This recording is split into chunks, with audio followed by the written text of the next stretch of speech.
sure. Hey, Chris. Hey, man. What's up? Tell everyone how to make indie comics. Hello, nice to meet you, man. Hey, nice to meet you.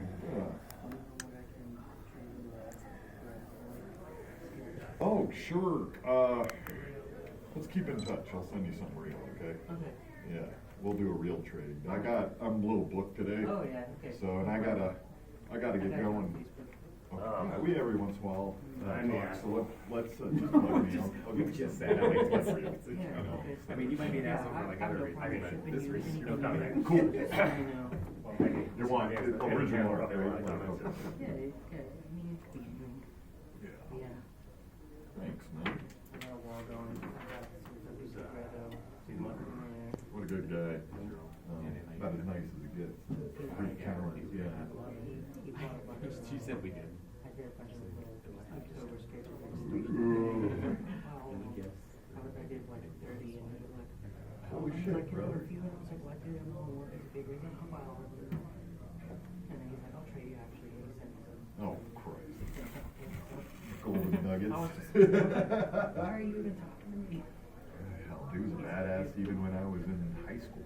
Yeah, He started it, he was in Vertigo and everything. Shade the Changing Man, I think. yeah. He's a good dude. Really, really, really, really nice. He likes it. Yeah.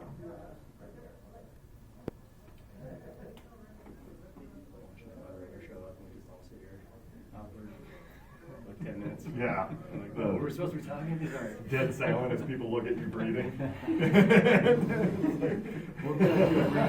Yeah, it's like I never left my table. Do you want the audience to moderate? Why don't we start with each of you introducing yourselves? Do we have a moderator or are we just blathering? Yesterday we had a blather one, which was cool. Yeah. I like it. Shit, let's go. All right. You guys into indie comics? She said we Yeah. had a moderator. Oh, right, yeah. Yes, but. Okay. Are we still waiting for? Oh, it's supposed to start right this second. That's right. We want to start now. Yes, indie comics, good. Oh, that's a great cup. Thank you. Is Samurai that- Comics in Phoenix a long Yeah. time ago. Probably can't get it anymore. Well, Sorry. thanks. Well, I'm not saying, but sometimes people steal stuff, and if you see me with it, I had one just like Sometimes that. people get hurt when they steal stuff too. A lot of variables. You never know. We got It's lots like- of variables here. It's a real roller coaster. Oh, that's hilarious. Just like indie comics. You like that segue, guys? Yeah. Is that a good segue, stealing in any film? That's pretty accurate. Yeah. Pretty accurate. Wild West, roller coaster. Oh, that's everything. funny. Should we just start, I guess? Let's roll. Please do, Yeah. please do. So are you guys all interested in making indie comics? Yeah. Yeah. All four of you, okay, very good. Well, why don't we start with introducing ourselves? We'll start with that, and, oh, damn. And then I'll do it. Okay. I'm Zach Howard. I've worked in comics for 26 years, done pretty much everything, and I mostly just do indie now. It's where my heart is, and that's about it. You'll occasionally see me on other things like Hellboy, but I pretty much do my own books now. So, been around. I'm an old comic book hooker. The only way you can stay in there. Literally. It's true. I'm Chris Sheehan. I've been drawing comics for almost 10 years, and it's I've done covers for almost every publisher except for Marvel and DC. So I'm very indie, even if like I like to do Batman. They haven't noticed me yet, but I do covers for almost everybody, and then I've done a lot of my own books with a lot of different like creator-owned publishers and stuff like that. And yeah. My name is Ryan Quackenbush. I've been doing comics for about 15 years now. I do all just my own stuff. I self-published for years and years, and I just sort of gathered up my little group of comics that I've made. My first image book came out a couple years ago. My next one should be coming out this year, if it goes well. And then in the meantime, I've been doing sort of like variant covers for people, and but always my own comics, because I feel good about those. Well said. My name is Kraig Rasmussen. I've been doing comics professionally for about 12, 13 years. I've been self-publishing since 2004. It was my first book, which nobody will ever see again. As we know, we've all got one of those in the can somewhere. Several. Yeah, exactly. They love bringing it to sign. I know. I've recently talked to a friend. Should I reprint this just to show? He said, no, you should not reprint. But I've basically at this point I've expanded from self-publishing into working with indie publishers like Gold Key, Boom, and Critical Entertainment. And I like being on the indie side of things as well. I also would like to draw Batman, but Chris said it first. So, I guess, am I going to de facto moderate, or you want to just ping pong back and forth? Well, I can talk about Batman. I used to, that's when I quit DC Comics, I was on Batman. So what brought you back to indie? Because you said now you're pretty much indie, so let's start Well, I there. started indie Yeah. because I couldn't get hired. Yeah. So I did my own book, and a gaming company I was working for got the rights to Hellboy, and Mignola chose me to draw the comic within the game. And then suddenly I was a comic book artist, and everyone always told me, you got to draw Batman, and you made it, and suddenly I'm on Detective Comics, and I was never more unhappy in my entire life. I ended up in the hospital. I quit DC. They told me my career was over, and then I did a book called Shaun of the Dead, you may have heard of, and my career started as an indie guy again, and then I had a foot in both. I do like Spider-Man, and then I go do Aliens for Dark Horse and bounce around. And my heart was always in indie. I always had stories I felt I needed to tell, and two, when you're working, it doesn't feel like you're a cog in a wheel either. You don't feel quite as expendable when you're creating your own vision. You get to control your destiny, and there's good and bad in that. There's, as you know, we're all independently wealthy, right? Oh, yeah. Yeah. I don't even know why I'm here. Yeah. And so it's a give and take, but then there's an upside to indie too. More money I've ever made was doing my own books. And I sold it to Intel, and then to Apple, and then I just sold the whole damn thing. And You know why you're here. Well, that's the good thing, and I work with Joe Hill. I own part of the books. Yeah, so when they go to movies, I get a paycheck every quarter. My Marvel page, or I still get little royalty checks, and they're like for 18 cents and stuff like that. When I get a Joe Hill check, it's a different number. And it's just, I don't know. I felt I had a good voice, and I was unhappy unless, not always do it. Like when I worked on the Cape with Joe Hill or Mignola on Hellboy, it's really fulfilling. But I always go back to my vision, and that's why I'm doing it. I don't care what happens in Green Lantern, and more power to all those people. I have nothing against it. I just was very unhappy doing it. And So was that deadline unhappiness, or yeah, company pressure in general? Yeah, my craft is very tedious, and I get paid for that. So I was always being forced to do the monthly, and I was very, very, very unhappy. And you're young and tired, and you don't know what you're doing. And then I got really sick from just not sleeping and trying to meet my deadlines. That And sounds like Stephen Platt. Like I've heard Platt. There, say there you go. Yeah, he I'm doesn't sure like everybody. those There are myriad tales. Of Yeah, I was people gonna say, who that's literally die ubiquitous. From this, Oh, there's wow. people who just end up having heart trouble and die at 55 because they pushed way too hard with deadlines. And Yeah. Too long hours, and, no physical movement because you're sitting at a Right. desk. Yeah, standing at a 14 desk all the hours a time. day, and Yeah, I people mean- are screaming at you because you're the golden goose. And Well, and here's the thing, that doesn't entirely change with indie, right? no, Because especially if you're driven to do your own story. So we are talking about there's a difference between self-publishing and indie. I mean, self-publishing is indie, Yeah. but there's also indie publishers. So I Correct. think right now we're talking about self-publishing, just to clarify. Thanks And for when it's your delineating own, that. when it's your own drive, I it doesn't- guess- it doesn't Yeah, I mean, leave you you alone. still have your Yeah. own deadlines for, I'm sure, your creations, Yeah, right? but it's like publisher deadlines. Yeah. I just say I'll finish it next summer. Ah. Now, Okay. I'm in a very fortunate position. Right. And I don't take that lightly, but I've also made a lot of people money over 26 years. Well, then how do you so- set deadlines for yourself so you actually, like Chris, or It helps. like say, like you're going like, well, I need to make a paycheck, next month, Well, My deadlines are based on my bills. Yeah, exactly. There you go. That's the first criteria. There right? you go. The Right. hustle, There the hustle you is go. often based on like, shit, I gotta pay that bill. Yeah. Can I get a commission in this week, kind of Right. thing. Yeah. And there's always those games that you have to play too if you're surviving on indie, especially self-publishing indie with no publisher behind you. you're gonna have to keep your commissions and your freelance pool as open as possible and as flexible as possible. And when you're making your own schedule, you do have to leave room for that, which is so hard sometimes, because one of the ways I set deadlines, to answer your question, is if an event is coming up. I know I Yeah. want to print a new book for the new season of conventions, right? Right. And if something goes down in the lull, or I have a bunch of deadlines in the lull between conventions, and I'm working for publishers, then all of a sudden I'm like really strapped on time to get a book done for the coming season, which I'm talking about this year. To be honest with you, I have a big book that I'm just really hoping I get done for Comic-Con, and if I can't, I'm gonna be sad. And that's one of the things that you end up having to deal with, is you have to push it off to like next year sometimes, Wow. because Yeah. you're thinking on that level. Oh. So, it can be inconvenient for sure, but that's why you have to stay as kind of as driven as you are with a deadline, just not murderously driven the way that a publisher. And it's kind of different too when somebody's yelling at you on one than. Yeah. Well, when people rely on you and their paychecks rely on you, the Oh, letter yeah. relies on you, everyone, the assistant editor relies on you. So geez. to That's a get this different kind of guilt, pressure. it's Yeah. like Yeah. a mountain on you, and you're sitting there at your drawing table and you draw Batman's ear wrong, and you know it's 2 in the morning, and you're like, I just want to go to bed. I just like, yeah. To your point, it's another. You're free, more free as an indie artist, I'd say, depending, like you said, I got buddies that signed on with Dark Horse and stuff like that. I always avoided signing on, but I always had health insurance through my wife, so I had that, which was a golden ticket for me. So is there anybody that's And- not Zach who doesn't have the red carpet treatment of this?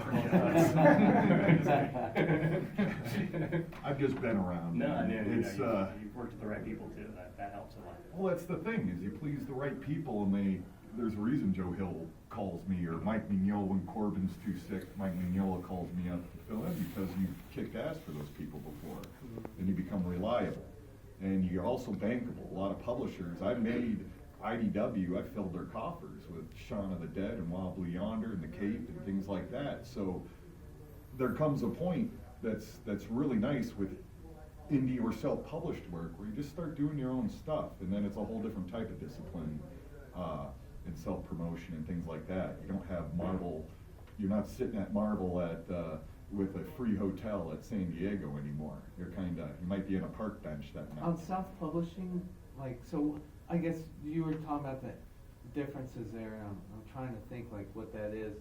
Self-publishing, you would have to get, how do you get your comic to all the retailers? I mean, isn't that That's a separate kind of conversation Yeah. process, honestly. Because there's a lot of ways now, there's multiple ecosystems to sell comics. We're in one right now, the convention yeah. and the live events, and Kickstarter's another one. Okay. And then there's the stores. So, and getting distribution is a whole separate conversation, especially now with the whole diamond thing and all the changes It's happening wild. with Lunar and Power Pulp and et cetera right now. Nobody knows who to go with and all Good that stuff. changes, bad changes? Good. Good. Yeah. It's good. gonna be good in It's the gonna long be run. good in the I long think. run, yeah. It's just awkward right Well, now. also some creators are making more money on these new deals than they were making Well, with that's Diamond, good. and there were higher benchmarks of printing for Diamond to get into stores and solicitation. So that's changing, where you can basically say, I'm only gonna be able to print 500 of these as opposed to 5,000 of these. Can you still help me get it into some stores? The answer is often yes now, as opposed to come back when you can print 1,500 copies or more, That's a great which is what point. Diamond used to be, and it was brutal. if You had were a small portal, you had to publisher, kinda yeah. thread. And you're totally responsible for all of your selling and marketing on top of it. So put it this way, most DC books don't even sell 4,000 copies a month. Yeah. So the comics are way different.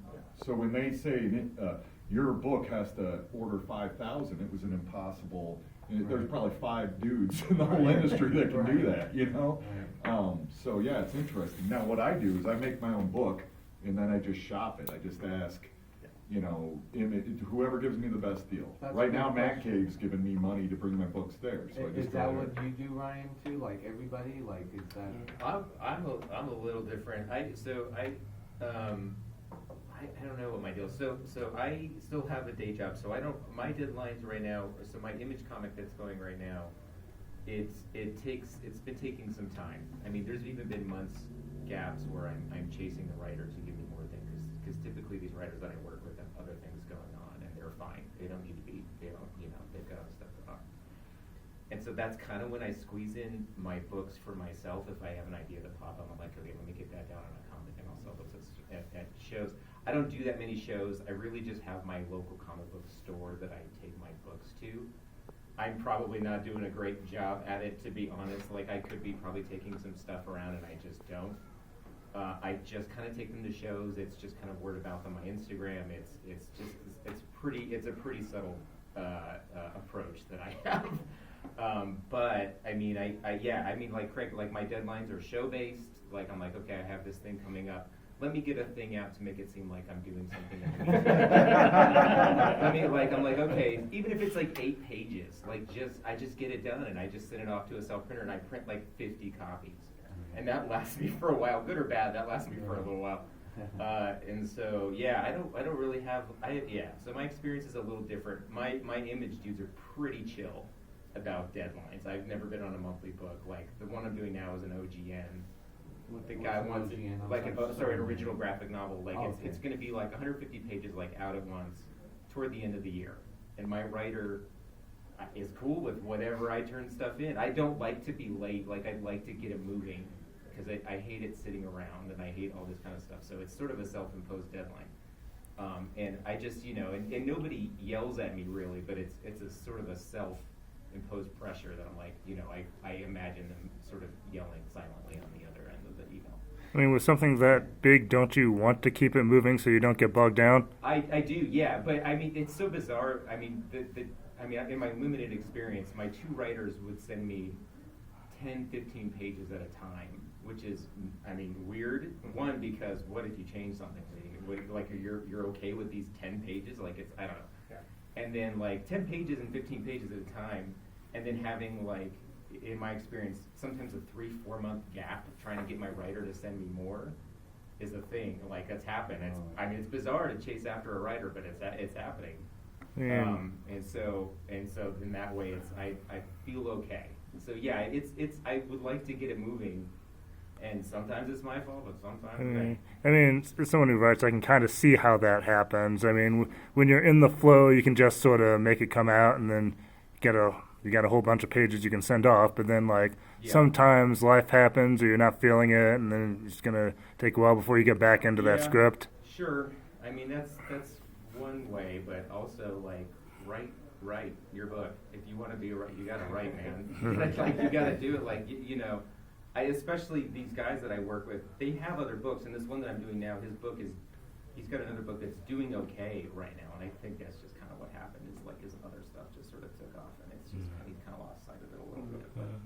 But yeah, I don't know. It could be that that's who he is as a person. I don't know, but.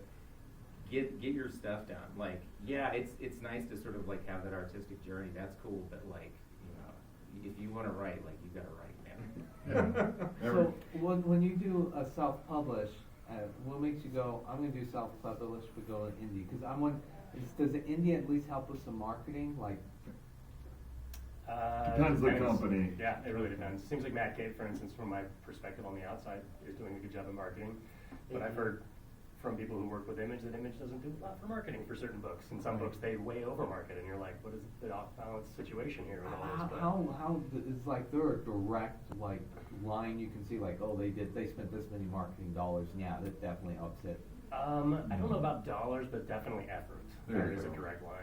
Dollars can be wasted very easily with online marketing. Yeah. You can just pour money into ads and have them go nowhere. Yeah. But people who are smart with marketing, I think Matt Cave does a great job. I think, like, for instance, for an image book, Minor Threats, Patton Oswalt and Jordan Blum have been getting out there in person for over a year and going to comic shops and talking to them everywhere in person. I realize Patton Oswalt is also a celebrity, so that definitely helps. Right. But the level of like industry investment that he has made has doubled down on his celebrity for that book, so that book is doing really well. So obviously that is like a situation that not many people can replicate in comics. Right. But you can certainly replicate the effort and like the personal touch.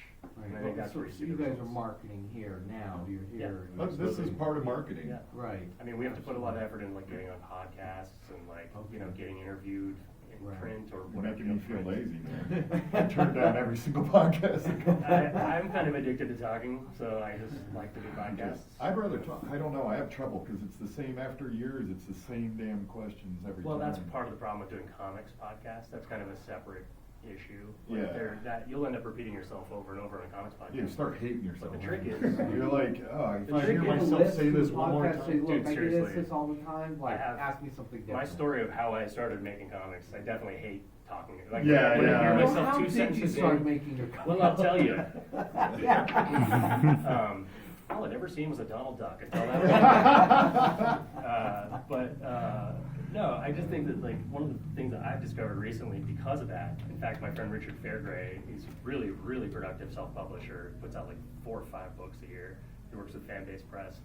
He really tries to never do comics podcasts and only do non-comics podcasts, which is great because one, you never end up repeating yourself on that level. You'll do Yeah, some it's tiny more organic repetition. usually, right? And then, and the show is usually about something that's completely unrelated to comics, so you're not gonna sit there for 45 minutes repeating all the stuff you ever talk about.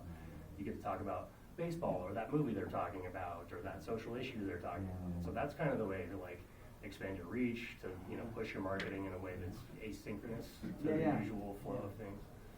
So, Comics needs more readers anyway. right. Yeah, that would help if more people knew how to read. Yeah. And Yeah, you know, I know the creators talk about this, like, it just says, you know, I mean, I'm creating, but I got a long road ahead of me. But as coming from more a fan base and moving forward through that, I look at old comics, I see like Marvel used to have like, oh, this comic was a little duty for like a kid to fill out the colors and Mhm. like little kids comics, and then you could progress into like a little more serious read, and then, you know, an adult read. But I don't feel like I see like a lot of investment into like getting the younger no generation. money in like- comics. Yeah. There's literally none. Right. Comics is poor Hollywood. Poor. Poor ugly Hollywood. We're poor ugly people Hey. that. You've been around. You know what I'm saying. I do, And unfortunately. I look in the mirror too, thanks. what I'm saying is we're still an entertainment industry. We're professional entertainers. Yeah. And it's weird. It's a niche of a niche. Mhm. And we're often treated like a bastard stepchild in productions. If I work on a movie, I'm like the cool kid, but nobody respects you. They just want to shake your hand and see what you did. And even if what they're making is based on what you drew or wrote, we're just the bastard stepchild. So it has to be passion based. Right. Has to be. Right. That's literally the main ingredient. Yes. Then after that is skill, application, and serendipity. Execution. Yeah, the universe then is going to do what it does. It has to be passion based because the money is fleeting at best. And how my real formula throughout my long ass career is for making indie comic books or shit I own is I will go do Venom covers for a year or some crap like that. Get the coffers going, and you get some fans. A lot of Shines a people. light. One for Yeah. them, one for them. Exactly. There you go. And the Matt Damon rule of comics. And then you go do whatever the hell you want for a while, and eventually, after like 15 years, that started getting traction, and then people were buying my indie books too. That's how I did it. Is I had to do things I didn't necessarily like, which I think we all have to at times. But you know, you don't have to do one thing. It's like climbing a mountain. You're not going up in a straight line. Sometimes there's a boulder in the path, and you got to go around it or cross a river that flooded. But you got to get up the damn mountain. So it's more about embracing the journey and having a final goal, I would say, because the money's not going to be there. No one's going to give a damn shit about you. No one. So it has to be self-motivation and an undaunting spirit that, like, you're going to die if this won't get out of you. It's kind of true. And, or at least that's how I Yeah. often No, I approach agree, it. because that's the And- only reason I'm That's- here. I'm kind of to Yeah. that point. I'm like, well, I have to produce this, or I'll, because if I die on my deathbed, Yeah, you don't want to be Yeah. kicking yourself in the ass like Yeah. all these things I could have done. yeah, yeah. And, Isn't that part of the drive just being a creative in general, though? It's like I think so, I think yeah. real creatives who are Yeah, actually yeah, yeah. you know passionate about pursuing it, as opposed to people who are like, yeah, I've got some ideas, but I'm over here selling cars for the rest of my life and I don't care. There's people like that. Those people Most doing people are AI. like that. Yeah, those people Most are the people are ones that are like that. They supporting just it. have it. Everybody has a dream. Yeah. Yeah. You know, and But don't wait for your stuff to be awesome. Just Correct. put it out. Yeah. Start if doing it's it. bad, just put it out. Well, Like, just get also- it. Like, just put it out. Like, Yeah. you'll learn as you go. That's Like, it, just yeah. keep it going. I don't know. The You more know, stuff like, you finish, the all better our you stuff get. sucks for Almost like always. a good Yeah. while. Yeah. Oh, I've learned everybody. most by Yeah. just doing it. I just signed a book that, like, somebody comes up and brings me my first image book, I wanna jump out a window. You know, I had no clue what I was Take it doing. to sign and throw it Yeah. back. You get a brand new book, you're like, try this new book that I did 20 years later. Yeah, or they come up and, I don't even remember drawing She-Hulk, but there's my name's on it. That's crazy. You know, and I was like, shit, what was I on That's crack all. that That's the month whole or thing. something? It was About like, being an artist where somebody shows you a drawing you don't remember drawing, you're like, I have no memory of drawing is this what She-Hulk. dementia is like? You ever seen a piece of art, you're like, damn, that's a good piece of art, and then you realize it's yours, you're like, oh, that's mine. That's never happened, but, It's usually the opposite reaction. Yeah. What's this piece of yeah. Damn it, It it's curdles mine. your soul. It's like, oy. Oh. Did people see that? That's You like- almost like, I had to get over early on, I didn't resent them, but I don't know the quite word. I had a negative reaction when people give me a compliment on something old I did. No. And it took me a long time to build the muscle to just appreciate what they appreciate. Take the compliment. Yeah. Don't just piss in their bed, let them be happy Well, it's and let because we them live in our own enjoy heads it. all the time, right? You Yeah. know, so you're just like, you're constantly judging yourself, and you have to stop doing that through other people's eyes. It's hard, As an right? artist, It's hard. That's why doing events is great. It breaks you of that. It really that does. split. It gives you human muscles. Yeah, I want to touch on something Jason was asking, because he asked about kind of the importance of building new readers and how, Chris mentioned there's just not a lot of readers these days. And I want to touch on that a little bit and say that in my opinion and my experience, it seems to me like indie comics is one of the best routes towards building new readers. Because it's not all this IP that people recognize, or they can just watch You the don't know where to movie or start whatever. if you're trying to read X-Men, but you can start on issue Yeah. 1 on an indie comic. Exactly. So well So that's what I was said. gonna ask you guys, is if you guys have had that experience where you've basically broken new readers who've never really read comics. Because we've all had Yeah. that person come up with, this is my first event, I've never been to a comic book convention before, never read a comic book. They're like, well, here. Mhm. Yeah. If you guys have any experience with that. or whatever. Yeah, I think that sometimes I'll get people who have only read manga reading my books, or people who follow, because like I've worked with a few, like working with Joe Hill, I imagine is similar, where like more novel readers will come. That was gonna be my point, is like I draw from other media lots of times. Yeah, I worked with Daniel Um, Kraus on a book, and his readers from his novels came to read my books, and that helped a lot. And so I do think that is working. I think that I found that a lot of new comics that lean into what makes manga good Mhm. is getting younger readers, because manga is good at getting new young readers Yeah. better than we are. Almost exclusively, I would say, Mhm. when it Oh, comes man. to comic books. Dude, I am printing a digest-sized graphic novel this summer for that reason. Mhm. Because Yeah. I mean, I had my first student ever was like, she was dead set on manga. And Yeah. It took me 2 years of teaching her to break her of manga Yeah. only. And Yeah. it's the- There's so and much it's else the out there in same- comics. It's the same thing. Yeah. It's the same medium, but they're doing certain specific things that work better Mhm. to gain new readers that we are not doing. Like something as simple as the way the books line up on a shelf. Mhm. We can't even like get our logos to be the same in every volume. Exactly. And then things like the affordability.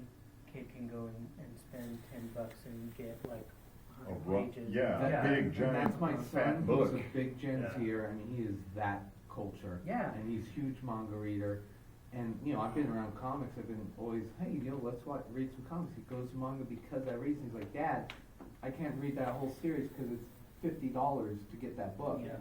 but, So manga. there's that threshold for There's kids also too. manga, Right, yeah. You know? I mean, I've always had a problem with the 24-page issue. I've just never really been into it that much. I I've agree. always found like I don't it like was a floppies. tease. Yeah, I mean, as artists, a lot of us don't like floppies. You Not a just monthly prefer a guy. beautiful looking book, and like when you're digging through old floppies, it's disgusting. And like, I mean, I hate to say it like that because I really respect the I like medium, books on my but shelf. I like books on my shelf too. And when you see a nice collection of graphic novels and stuff from like all over the world, by the way, because those are the ones that can travel. Floppies really don't travel well either. They don't move well. There's they a don't age tactile well. sensation Yeah. too, when you got a hefty book, it's And- like a tomb. And like going back Right. to the manga thing, like you can just dive into the world. And you can just blot out the rest of the world and you totally go into the story. And I feel like, you know, European comics understand that and Asian comics understand that, but American comics seem to refuse to understand that, with the exception of people making like an original graphic novel. You know where to start. You start at one and you just go to the end. And you get that, like, here, you know, in Western comics with things like that don't have a million spin-offs or whatever, like, it's usually in indie, which is why we do tend to get newer readers a little easier than the big two. Big two is all the same old readers that, and they're just. Yeah, except they're aging out. Yeah, so And the no one's publishers aging are in. trying to cater to these guys who are, mostly guys who are aging out, and it's embarrassing.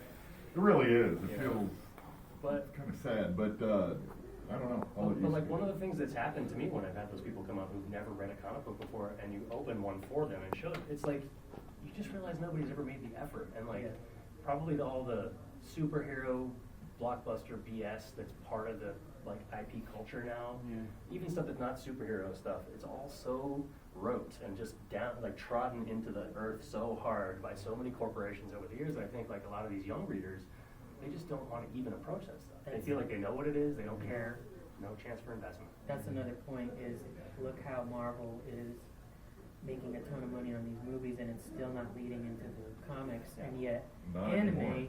what does anime do? Anime leads directly Yeah, a pipeline into manga. seamlessly too, especially how manga does Dude, that it. Inuyasha movie last year was like the highest grossing movie of Wow. the year Yeah. or something, and It it was was an like anime Demon Slayer. spin-off movie, like the 5th movie in the Mhm. series connected to the comics, and I was like, Yeah. why aren't we doing this? You Yeah, know? and they're true to the source. They copy the art style of the creator. Yeah.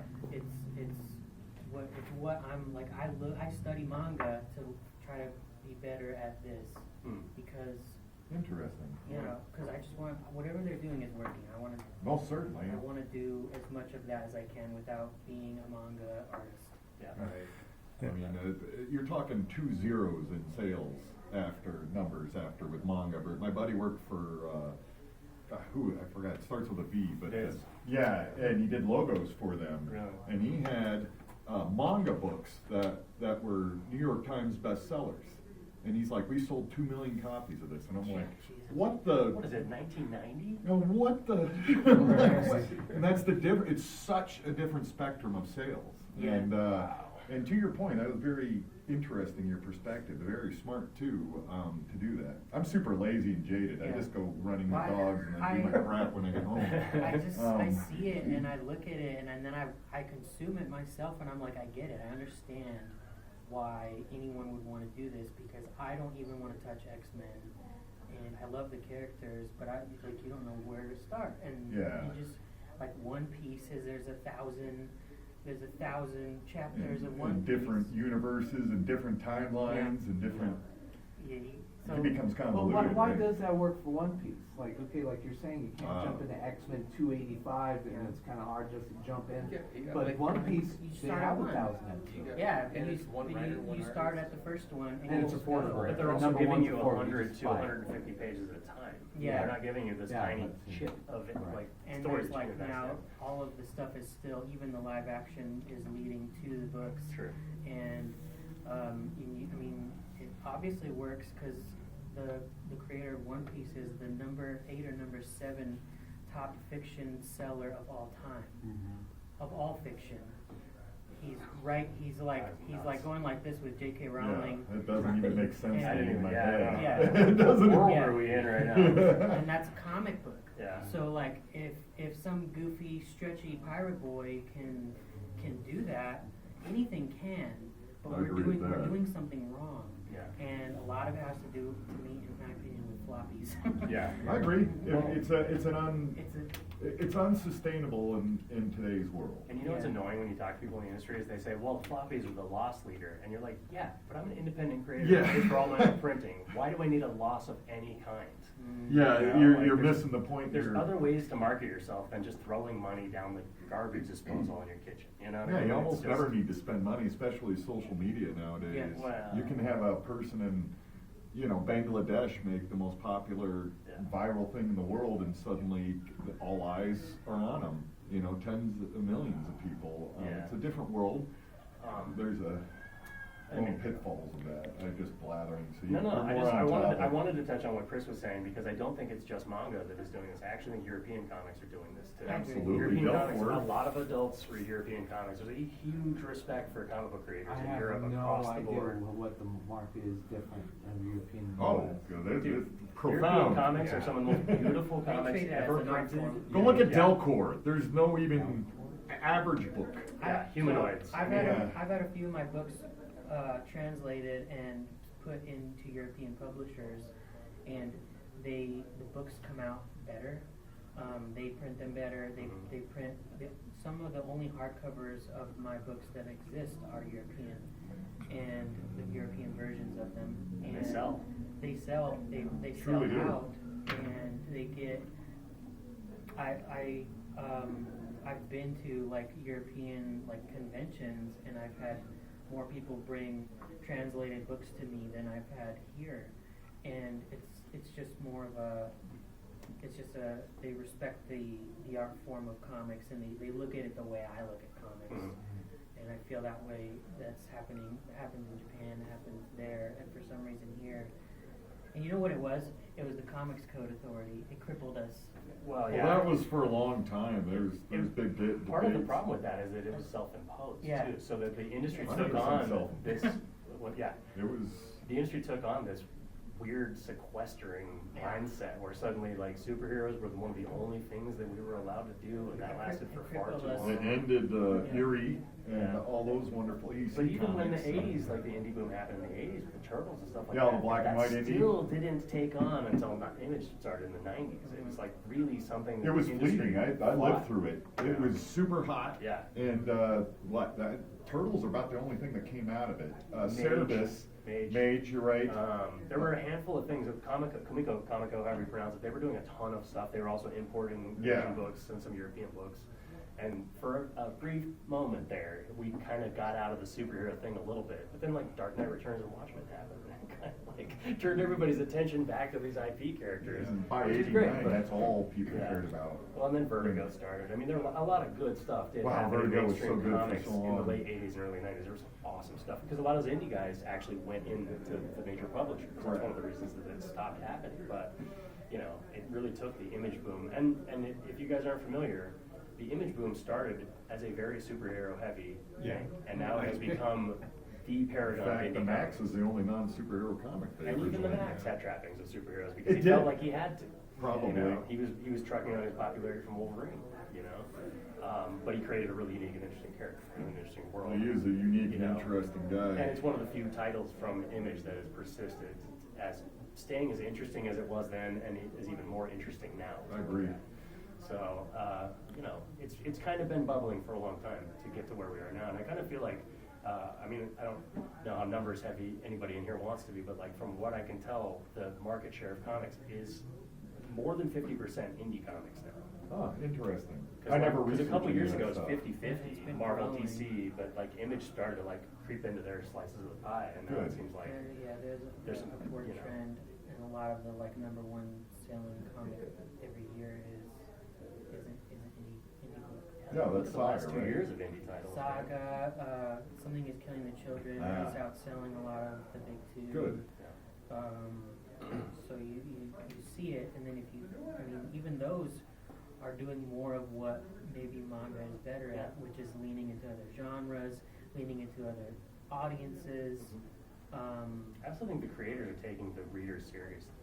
Yeah. That's what Yeah. superhero comics do not do. They talk down to you so hard. Yeah. They pander too. Yeah. Trust your So- audience. And James Tynion writes stuff that's Yeah, yeah. fascinating. I You know they so- gave Batman an axe now, Well, so. okay, we should say there's a caveat about the Absolute stuff. I think that they Absolute have, Batman. they're, what Scott Snyder is doing with Absolute is exactly what Chris is talking about. Yeah, they're leaning For into sure. like what makes like manga. He saw everybody he brought in, they brought in whoever was running that idea before it actually went to print. They went, this stuff is really working in Asia, and kids are buying it, adults are buying it. How do we make that happen here? Give them a big giant weapon. Yeah, well, and have fun with it. I mean, give Yeah, Wonder Woman a right. gigantic anime sword. It was like, Yeah. it was a coup of creativity, Mhm. I thought, you know? And some of them are That's why very it's- good books, too.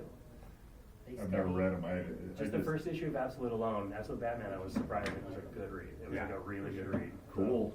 You know? It's not very typical. doesn't feel very typical. Like I've got buddies that work on it and they still don't look at it, so I apologize. I was getting weirded out by If it superhero says DC on the label, I usually You don't just buy all walk your away. friends work in Usually comics? I'm the same. No, it's just once a year I see them and we all trade our shit Yeah. and, then it sits in my office and. I'll you never know, buy a Ryan Quackenbush book. Ever, ever. It's actually, yeah, join the club.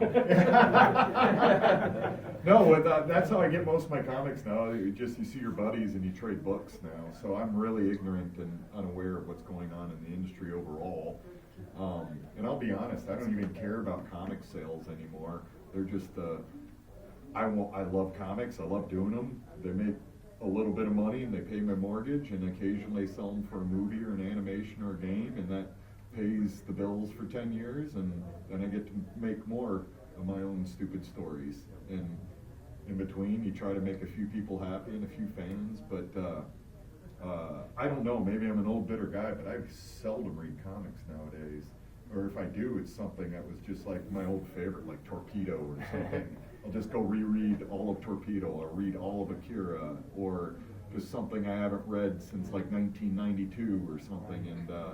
And I honestly read novels now more than, I almost never read comics I was anymore. gonna try to make an excuse for you, like you're just so busy because you make comics, because that's what happens to us. But then you're like, I read novels, so basically you're like, screw comics. I get it. Not screw comics. This is my whole life. No, I mean, but this is, you're talking. I have this thing where I keep buying comics and I cannot read more than like one a month, so Yeah. I totally can relate. you Yeah, know? well, so you work in a pizza factory, eventually, The smell of pizza. day just one, makes you're it like, sick, yeah. oh my God, I'm going to eat pizza every Yeah. day. And then you're 26, you're like, if you even say pizza Dude, to me, I'm I going used to to kick work you in a in the movie neck. theater, and movie theater popcorn, hell no. Yeah, like, probably- I cannot get near it. I'm just like, A thank violent you. reaction Well, if you well, get that that's why fake it's kind butter. of strange to me, because like that, as an older comic book collector, I've gotten tired of the DCs. I've gotten tired of the Well, Marvels. they're retreading a tire. Yeah. Right. And I don't want to retread a tire. I'm an Yeah. artist and I'm a writer, I'm a storyteller. Right. Those are the things I'm interested in. And that's why I have gravitated towards more of the indie stuff, because it's just so refreshing, it's Yeah. different, it's unique. I'm not understand why the market isn't feeling like this, because if they are catering to us, like you said, there's They there's think gotta they be a lot are. of these Well- out there where it's just like tired. They're chasing the dragon. They don't know what you want. The problem with They're the just- market is that it is obsessed kind of with the corporate money side of things a lot of times, but there's also the kind of the real people market, you know, like they're not separate, they play together a lot, but I think there are a lot of people who are supporting Saga and Minor Threats and Something is Killing the Children and things like that. There's a lot of that stuff that's doing really well. You know, as was mentioned, a lot of the sales numbers for those books are really solid. So I just think it's that IP thing, you know, that big corporations have a lot of money, they have all the money for the marketing, so everybody sees them and hears them first, you know, so you gotta break through that. But also, they're dredging up every single possible property they think someone recognizes right now and throwing it at the public. So Truly. I have a weird example here, but I think it might make sense. So we would have electric vehicles back in the 90s, but GMC, they bought Bought out the all hydrogen tech, engine, and yeah. they shelved it, so they wouldn't have to worry about competing against that. But I'm sure Marvel and DC do the same, right? They see great talents like you, and they go, they're gonna come in here because we're gonna offer them a paycheck, and then we won't have to worry about that competition too. He's gonna be drawing Batman or whatever, I don't know right? if I think that happens. You as don't much. think that happens? It happens a little bit, but I actually think there's a lot for Marvel and DC, there's a lot of outsourcing to the Philippines, South Okay. America. Yeah, stuff like because that. they can work for a third what we do. Exactly. So They if don't wanna somebody pay us from a living Malaysia will wage. work on a $110 page rate, I can't pay my mortgage with that. Yeah. So, and that's a lot of it. And it is what it is. It's capitalism. Well, how they so. get away with that if it's like you're looking, you're saying, oh, the illustrator, you know, was Zach or, you know, or Craig or, you know, like what, like that's why I buy a comic a lot of times. I go, oh, I love this. I mean, a lot of these guys are illustrator. great artists. They're totally superstars, several of them. It's not Agreed. really the talent that's the issue, you know? It's the money. It's the money. And Yeah. I mean, you just look at everything that corporate America is doing across the board. They're trying as hard as they can to not pay Americans anything for anything ever anymore, you know?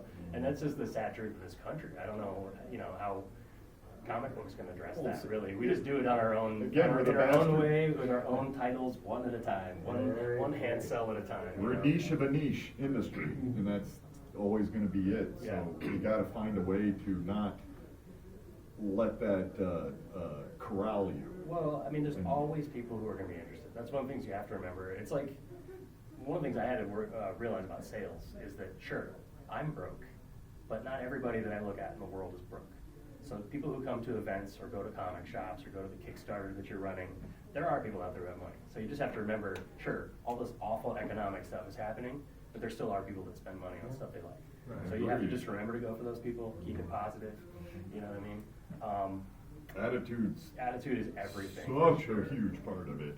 5 minutes. Okay, so we have about 5 minutes here. Does anybody have any questions about getting started? Anybody besides Jason, I mean, have any questions? No, you're good. But we're happy to help you through this project. Yeah, you sorry. obviously have a big project on your mind. I've been talking to you about it for 2 days. But I want to know if anybody has any questions about getting started or any practical questions that we could offer advice for before we finish off this panel. Okay, so if you're new and you're trying to get into an indie publisher, what is your advice? Persistence. Persistence? Indie publishers will accept persistence, whereas bigger publishers might hate you and blacklist you if you're persistent in the wrong ways, at least. But a lot of indie publishers are happy to have talent. And to kind of piggyback on what he said, I think a lot of it is they're not going to hire. Most editors are 2 bad months away from being fired, so they're not going to take a chance on you if they don't know you. So sometimes it's like they see you 6 months later at another con, and you take their advice, and you're like, "See, you said, draw Spider-Man's fingers this way. I've been working on it." And then 6 months later, you see him again, and then somebody craps out on them, and they like, "Well, I know this one kid we can try real quick that can do 6 pages to finish She-Hulk." And so you go and you jump in, or Dark Horse, they need to do an Aliens fill-in, or whatever they're doing, a Star Wars, or they don't have Star Wars anymore, I don't think. So No, they just keep reprinting stuff, so I have no idea. They have Star Wars sometimes. Oh, okay, yeah. But to my point, the persistence is just to expand upon that.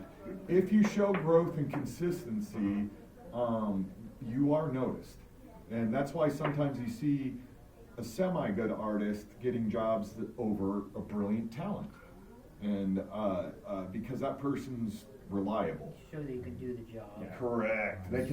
They're not going to be fired by taking a chance on you. So that's a big threshold, I think. You also touched on the one thing that's happening here this weekend is like if you repeatedly do events, comics is a very small town of people, right? Everybody knows everybody. That's why if somebody makes a huge mistake, they are a pariah in this industry. So Yeah, you're you done.